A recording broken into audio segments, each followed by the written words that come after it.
masak bebek. Oh, ini bebeknya Bu. Ya. Ini ayam kotanya udah mau habis. Ini udah mau habis aja. Iya. Dari jam berapa jualan, Bu? Dari jam 8, setengah 9, setengah 9. 9. Ya. Sekarang baru duhur, Bu. Udah mau Lagi, habis. ya, lagi ada rezeki. Alhamdulillah ya. Iya, alhamdulillah. Berapa kilo sekarang nih stok? Paling 30-35 Apa itu? ayam sayur. Ayam Dan sama bebek. kalau bebek mah 20 ekor. 20 ekor? Ya. Wih, mantep ya. Ini udah berapa lama jualan? Udah 15 tahun. Bebek. Oh, ini bebek. Ini ayam. Ayam. Ini Kampungnya habis. Ini ayam kota. oh, ayam kota ini. Ya.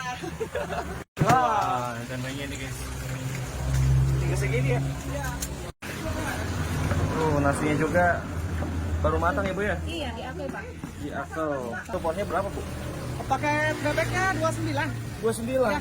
Udah plus tahu tempe. Terhitung murah ya guys. Ya, paket ayam kamu sama 29. 29. Ya, kalau paket ayam negerinya 17.000. Ayam kampung. Ya, tadi kita pesan ayam kampung. Mantap ya, gede banget nih guys. Oke guys, kita cobain aja langsung. Ini namanya ayam goreng Ilham Jaya yang lagi viral banget. Nah, sambalnya.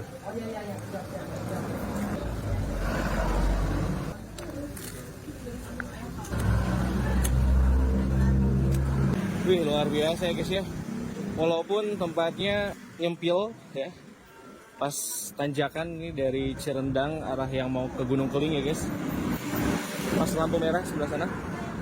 Ini jualannya laris banget guys. Baru juga duhur udah mau habis.